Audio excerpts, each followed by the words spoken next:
ఘట్టంనేని వారసుడు జయకృష్ణ ఎట్టకేలకు శ్రీనివాస మంగాపురం సినిమాతో ఎంట్రీ ఇచ్చాడు. ఒక స్టార్ వారసుడి ఎంట్రీలా అయితే అతని ఎంట్రీ లేకపోవడంతో అన్న కొడుకును మహేష్ బాబు పట్టించుకోలేదని సోషల్ మీడియా కోడే కూస్తోంది. సాధారణంగా స్టార్ కుటుంబం నుంచి హీరో వస్తున్నాడు అంటే హంగామా అంతా ఇంతా ఉండదు. కానీ జయకృష్ణ విషయంలో అదేదీ జరగలేదు. ఒక కొత్త కుర్రాడు ఇండస్ట్రీకి పరిచయమైనా ఇంతకన్నా ఎక్కువ హైప్ క్రియేట్ అయ్యేది.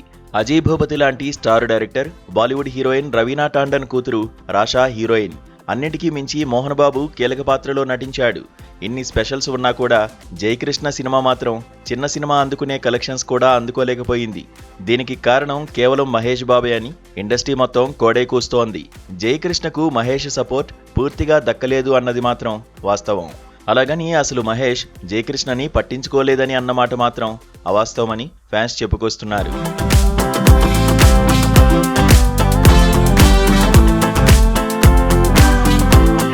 మహేష్ తన సొంత అన్న కొడుకు సినిమా ప్రమోషన్స్లో సరిగా పాల్గొనలేదని, అందుకే ఆ సినిమాకు రావాల్సినంత క్రేజ్ రాలేదని కొందరు అభిప్రాయపడుతున్నారు.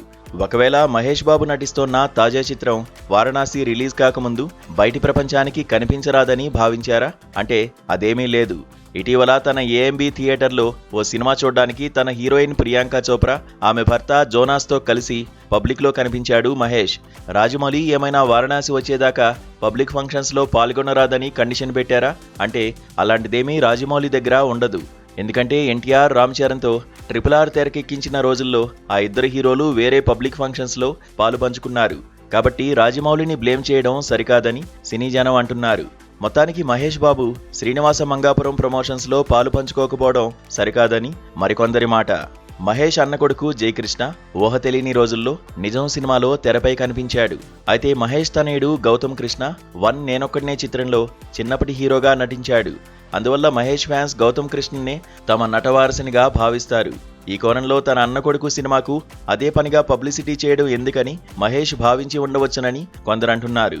ఏ సినిమా అయినా జనాన్ని ఆకట్టుకోవాలంటే అందులో సత్తా ఉండాలి. శ్రీనివాస మంగాపురంలో ఆకట్టుకునే కథ లేకపోవడం వల్లే డివైడ్ టాక్తో నడుస్తోంది. ఒకవేళ మహేష్ వచ్చి ప్రమోషన్ చేసినా అందులో విషయం లేకపోతే ఆడుతుందా అని మరికొందరు ఎదురు ప్రశ్న వేస్తున్నారు. ఏదేమైనా శ్రీనివాస మంగాపురం రిజల్ట్ కారణంగా మహేష్ మాట పడాల్సి వచ్చింది. మున్ముందు జయకృష్ణ సినిమాల్లో దేనికైనా మహేష్ పూర్తి స్థాయిలో సపోర్ట్ చేస్తాడేమో చూడాలి.